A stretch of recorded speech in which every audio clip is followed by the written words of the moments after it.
part of that movement to change the overall approach to governance in a more progressive direction, to bring in greater diversity, to make sure that the ES bits of ESG are fully recognised within your organisation. So, we have a new panel for you, which is not necessarily that panel which is in the guide, but which is just as distinguished as those who were.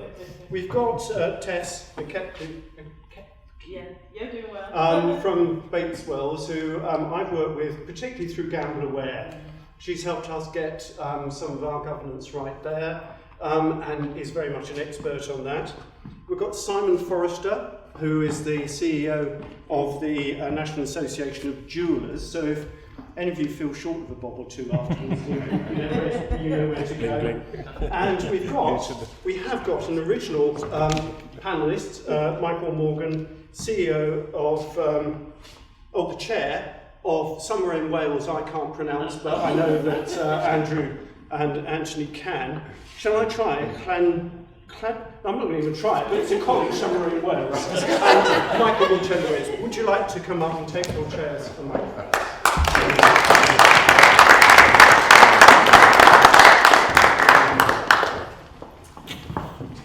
So, as you settle, may I put that first question to each of you and ask Tess to begin, and I'm speaking slowly so that she can get her mic attached in time. We're going to ask each of our panelists to start off with that issue. To what extent are these big global issues having any effect on the way that organisations should be run? The answer may well be, well, not at all. We're a local community organisation and it makes no difference whatsoever. But let's address that issue first of all. What should we be doing differently, given that the world we are now living in is rather different from the world in which we would have been living perhaps 5 or 10 years ago? Yeah, this has really come at a good time, because the last few months I've used it to go on a learning journey across different countries. So I've been to the United States, I've been to Australia, I've been to New Zealand, I'm going to West Africa next month. And really what I've been trying to do is to see what the governance in these different countries, what actually is going on there. And one thread that is actually running very clearly across all these countries, which impacts on our governance, is that we need to be kind to each other. We need to care for each other. We need to listen and understand each other. Yes, the bottom line in the private sector probably be profit, maybe profit, but it's other things. Local authorities, social services, the voluntary sector, yes, there's things there, but people are people. And what I'm finding is that the automation across the world, yes, it's making things more efficient, but sometimes people are getting missed out in these cogs. So for me, if there's one highlight, which is a global thread, and which we'll be doing in our boardrooms, which we'll be doing with our staff, with our volunteers, if we have that, is actually compassionate leadership. Another thing I'd link to that is humble leadership. I really loved the last session that we had, because it was very much about, I'm putting out some thoughts there, come on, let's have a discussion, let's have a debate. We're not attacking each other. Just a very quick story. I live near Wembley, and my brother on Saturday wore his Arsenal t-shirt, or Sunday wore his Arsenal t-shirt to Wembley to go and get some food for us. He had to take the Arsenal t-shirt off because he got attacked on the street, because the other Manchester City fans didn't really like it.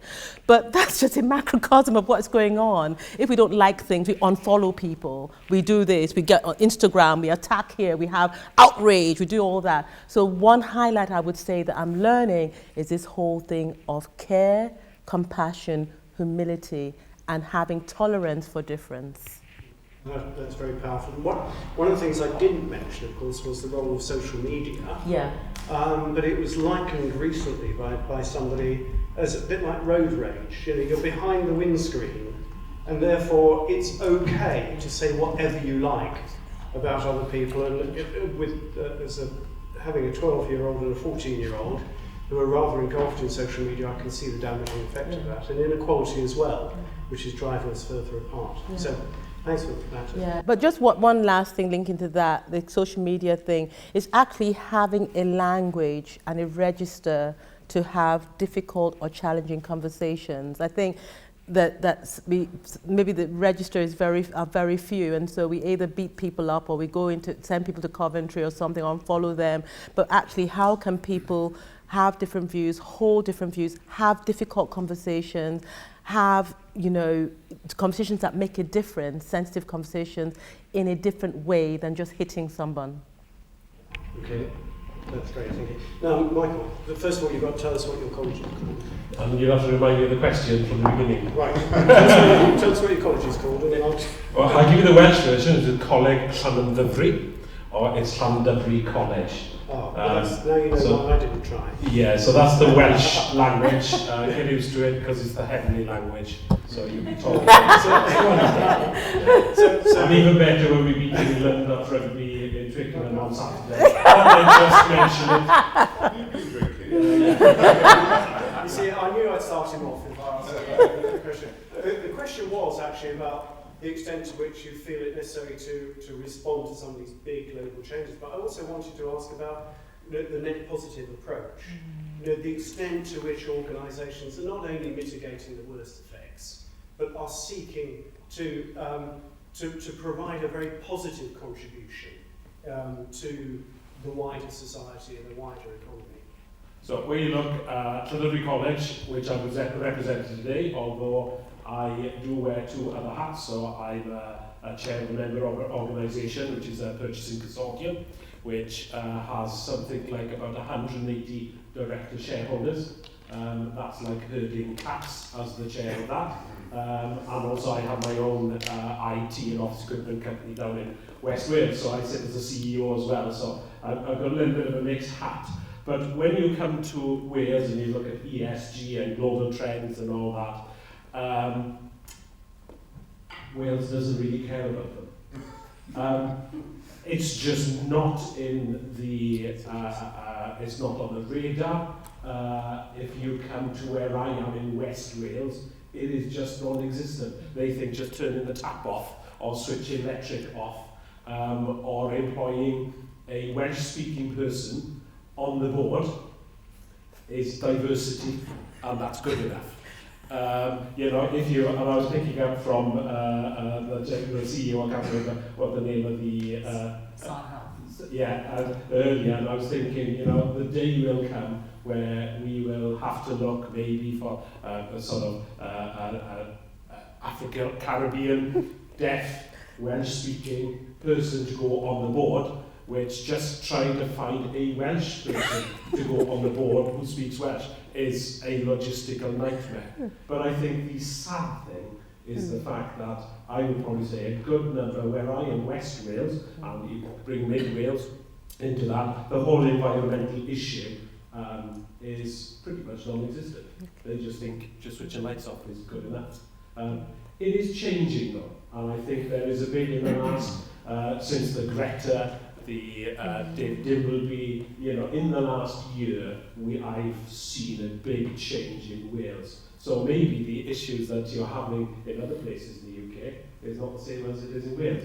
From a college perspective, what we are doing is definitely implementing some of those. You've got to understand from college, we've got grade 1 and grade 2 listed buildings. We're limited in what we can do within the confines of those. We can't change stuff internally, externally, but there are loads we can do. We invested last year 55,000 on the new heating system in one of the buildings, which was environmentally friendly. We were going to pay from the savings, and the Carbon Trust was involved in that. So there's a lot that you can do, but the biggest issue we got in Wales, no buy-in from board.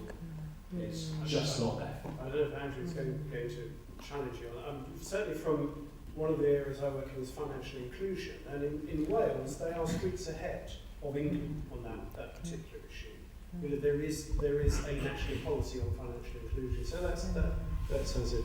Should we go to our jeweller in the front? I'm not a jeweller. We'll say that. From my perspective, a couple of points. One was just about the interaction, particularly in the mobile sphere, that comments are a lot quicker. and they're a lot keener in that they are really quite cutting. And we've found with some of our forums that we've had to shut them down temporarily and just remind people that actually this is a place for civilised professional debate. This is not a free-for-all, and there are sanctions that will be taken against members if they go down that route. Because people get so, they become keyboard warriors. And that's a significant issue, I think, across a lot of associations I've spoken to, that people they've got home, had a drink on a Friday evening, and they just log on to the forum, and suddenly they're down a route that on Monday morning they're thinking, oh my God, what have I done to my professional reputation? And that's an issue which we're trying to address, but we're always playing catch up. We've got a generation coming through now where their main interaction is mobile. So again, if your CRM and your website aren't mobile friendly, you've lost a chunk of your audience under 25, if not the majority of it. So again, it's thinking ahead to where we need to be. Moving on to the sustainability issue and addressing that. Obviously, the jewellery industry, potentially huge consequences to what's been pulled out of the ground. It's an extractive industry, whether it's diamonds, gold or other products. But one of the things we've had to do is counter some of the issues. When you talk to people, they think diamonds, jewellery, blood diamond. They've seen the Leonardo DiCaprio film. Well, there aren't really any blood diamonds now. We've essentially addressed that. But they're saying, well, I'm going to buy lab-grown diamonds because the message there is that these are made in laboratories using green energy, and they're not being. You have to move thousands of tons of earth to get a carat of diamonds out. Well, of course, moving that earth is done mainly by artisanal miners, and there are millions of people around the world whose entire communities are based around that mining. And are being paid way above the national average in those countries, particularly in southern Central Africa. It's a huge source of employment, and getting those messages across to people to say, actually, we're not the bad guys, and ultimately, jewellery is the one thing that people do recycle because it's definitely got value.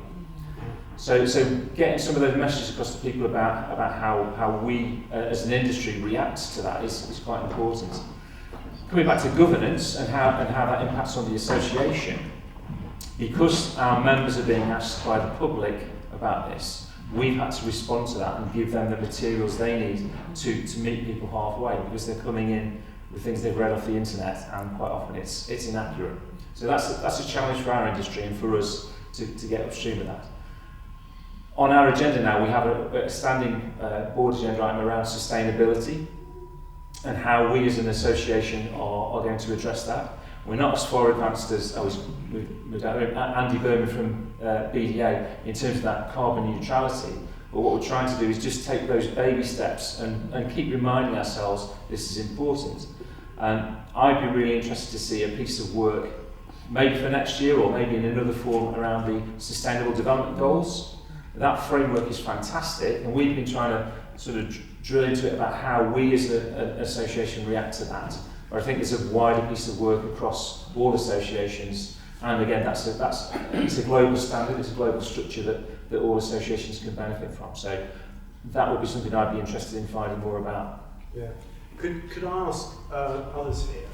I don't like calling you an audience really, where you are sitting in rows, but that point that Simon made about the fact that the customers are driving some of this. The customers want to know about sustainability. And that's also the case, obviously, amongst investor organisations. I was at a presentation by one investment manager who said, what we look at when we're considering investing in a firm is their recycling policy and their diversity, because those are good proxy measures of a well-managed firm. Not necessarily that they're going to feed through into investment returns. But are other people finding that there are those external pressures pushing you in a particular direction in terms of the ESG stuff or the net positive? Yeah. can comment on the perspective that I have as a headhunter working with a wide variety of global corporates and also trade associations. ESG is becoming increasingly important for our clients, and as a result of that, it's an area that we're doing more and more work in. So as an indicator or as a barometer for the way with which organisations are prioritising or elevating this, we're seeing a huge upturn in it, to the point where we acquired last year a small boutique ESG sustainability specialist headhunter firm to join our ranks, because it's very much a growth area for us. Anybody else? Yeah. We do a lot of work in schools and colleges around preparing people or people for the workplace. The environmental piece is very much high on their agenda. So actually what they're looking at is not just the job itself, but actually the whole ethos of companies as well. And they're getting far more savvy than just looking at a policy and saying we've got to tick in the box. I think you know, the society and certainly the younger generation, Greta as an example, will push that agenda far more onto the front page than it is at the moment. Can I interject on that one? Yes, It's quite interesting because my son is 21, been going for jobs the last few weeks as he's finishing his degree, and he's been shortlisted for 4 jobs. And I was saying, which one are you going to take then? He says, you're going to take the one that's going to pay the most money. And he came back to me and he says, no, I'll take the one that fits in with my values and my culture. And I said, surely you're just going to take the first one that offers you a job? He said, no, if I get offered 4 jobs, then I'll do a research. There's one I do fancy, and it's quite interesting you say that it's all about the culture, what they stand for. And that's what we're going to have to adapt to. So the older companies are going to have to adopt that and move forward with it. So I'm not an association member or a board member or anything like that. I'm a consultant, and I'm a sustainability consultant. I've been that for 15 years, and it's just to reflect on how I've seen that market change. I think it's never felt like it does now. You know, literally every week I'm getting several phone calls from people. We need to do something on sustainability. We don't know what. We want to be carbon neutral. We don't know what that means. We've declared a climate emergency. We don't know what to do first.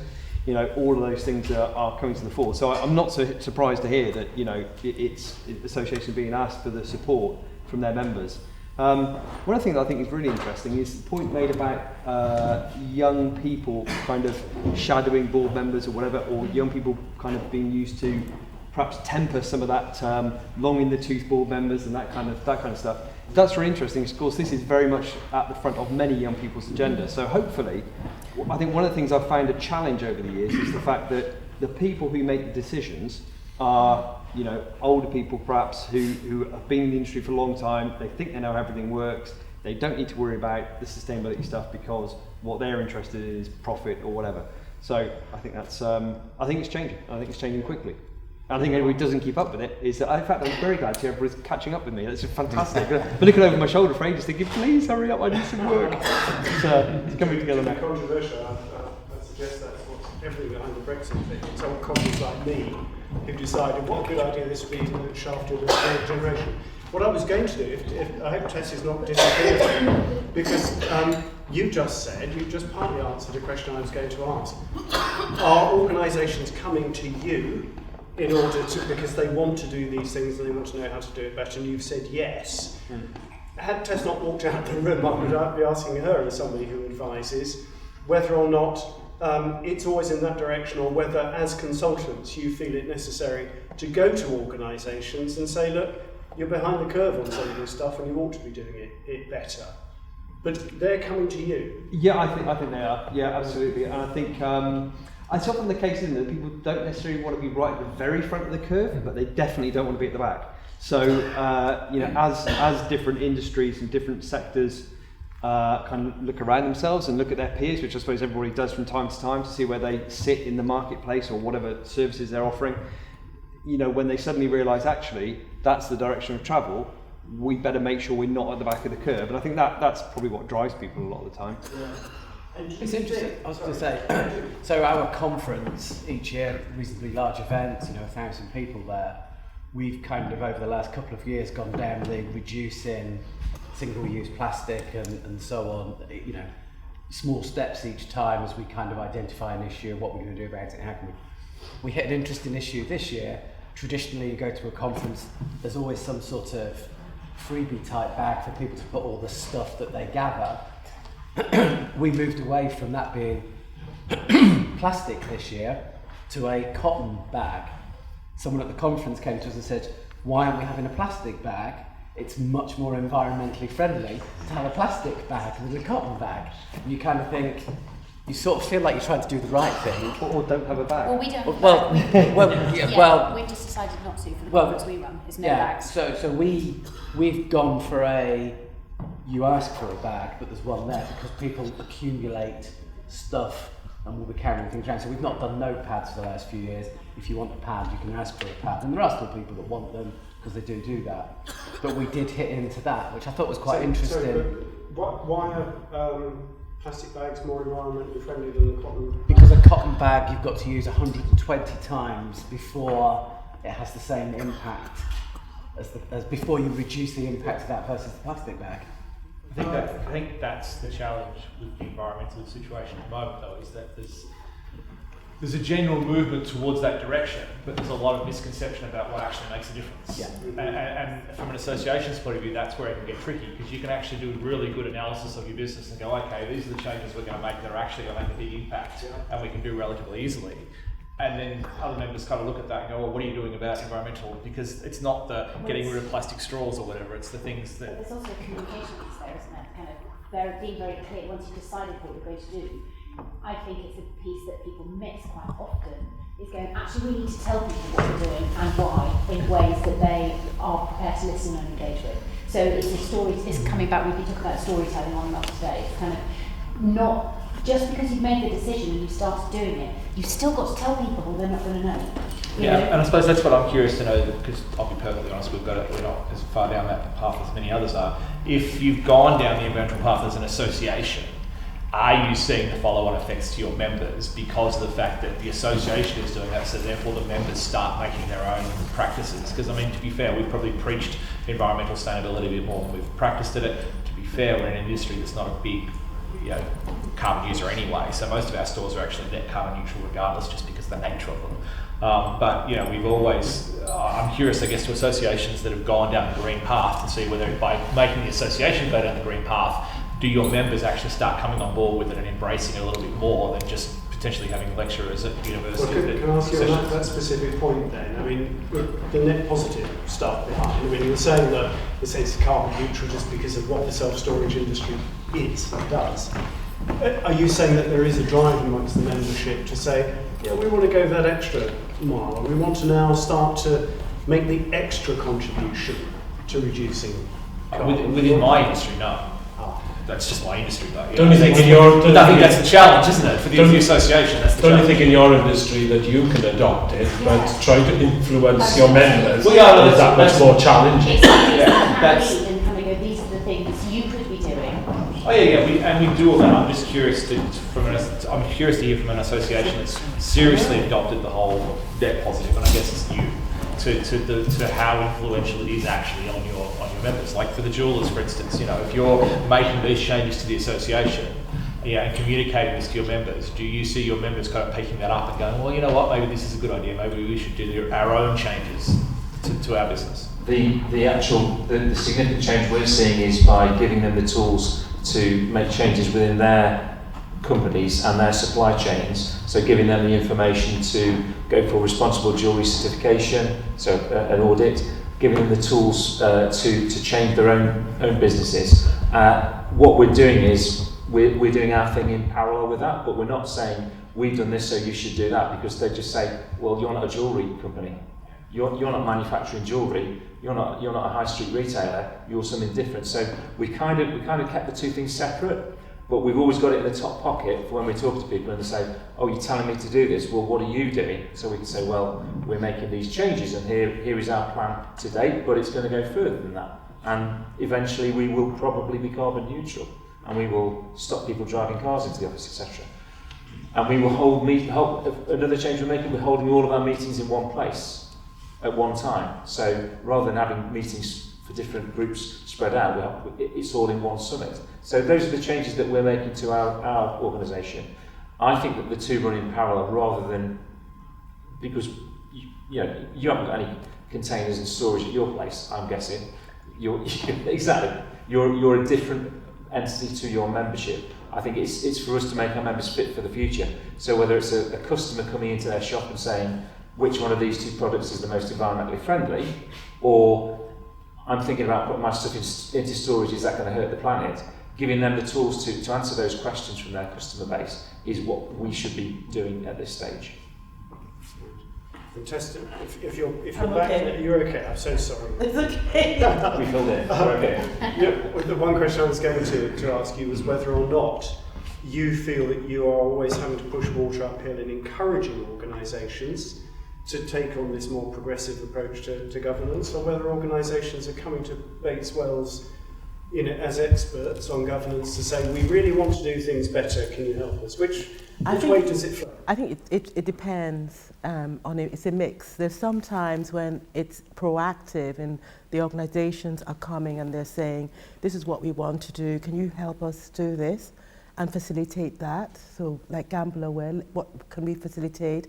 How can we talk? How can we have these discussions? How can you help us? Bates Wells and Gus, my colleague, is here as well, is very proactive in the whole area of social investment and social capital and doing that kind of work. So they'll come to the lawyers and sometimes come on board to help those discussions. But the other form, it's very helpful to have discussion today about dealing with resistance, because sometimes you have organizations where the chief executive is proactive in wanting to drive things, the board isn't, so it becomes a kind of conflict.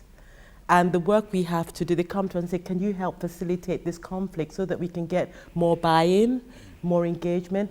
And for me, I'm a facilitator and a mediator, so for me, what I find helpful is understanding what the resistance is about, because that resistance is giving information, it's giving us data. So by listening to the data and dealing with that resistance, by putting people at ease, by reassuring people, by working with members, by doing the engagement participation thing and the consulting thing, we actually get a better product. I think what is happening in a lot of these cases is the elephants in the room either are not named, or people feel uncomfortable having those kind of uncomfortable discussions. But what I find, and we have good form in this, is actually to make it okay to have these resistance, to make it okay for some people to be in different places, to make it okay to arrive at an own place. But that is a skill, and sometimes people don't have that skill to do that. Yeah. I think that's where the association can help its members to say, you're not all going to be completely green tomorrow, we understand that, and we've got resistance from some of our members saying, well, this is just a fad, this will blow over. I mean, genuinely. And I think you probably actually need to consider it, but they're way back on a journey, and others are much further forward. Our role is to just help people to advance, so explain what the next stage is. And that may be that we are that third party. Yes. But I think for an association, it's probably worthwhile getting somebody in from outside to just go, this is what you might need to do as an organisation. Yeah. I mean, the word that has been used a lot is influencing today, but there's something else which is enabling, which is it's complementary, but it's a different kind of take on it.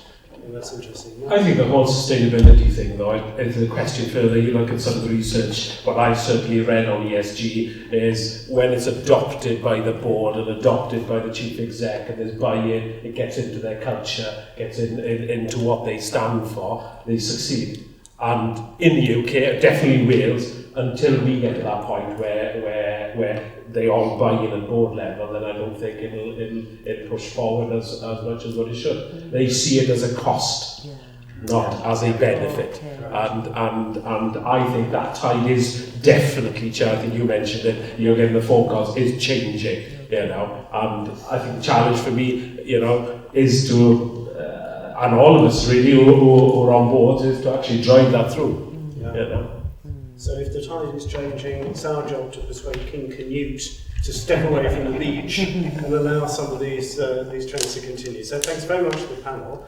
And thanks to all of you for your patience. I'm going to wind it up now because you're 10 minutes after your drinking time. But I did want to say to Andrew and the team, from my point of view, this has been an incredibly useful day. The very fact that we've got so much expertise with people who are working, living this stuff day by day has been incredibly valuable for me. The fact that we come from such different sectors and such different experiences, but share much the same challenges, from my point of view, makes this almost unique in terms of some of the conferences that one can go along to. And I have found today really valuable indeed. Thank you, Andrew, and thank you to your team. Can I just, before you say, do I have a round of applause? Can I just echo that? Because Simon and we were out last night, and the coronavirus, and you had one or two emails with people pulling out, but it's been a great day. But I think the challenge that I'd like to put to myself every time, and I'd like to put to you, is ACT. It's a little acronym. So what can you apply from today? So when you go back and look at your notes, what can you apply to today? C, what can you change? Or what do you need to change in your organisation or whatever? And T, what do you need to train? Okay. Yeah, to your people. And if we remember that ACT, and I think, not tonight, but tomorrow when you're looking at your notes and you're taking your thinking time, it's just to go ACT and just go down ACT. Maybe it's just something that I do. Maybe I'm just Welsh and Yeah, but because that's what will make this event great, that Andrew can talk to you and the team at Console in future days and say, actually, I applied this, I changed this, and I taught this to my staff. So, and the other thing that ACT stands for is that Andrew and Anthony Chamberlain, terrific. Yeah.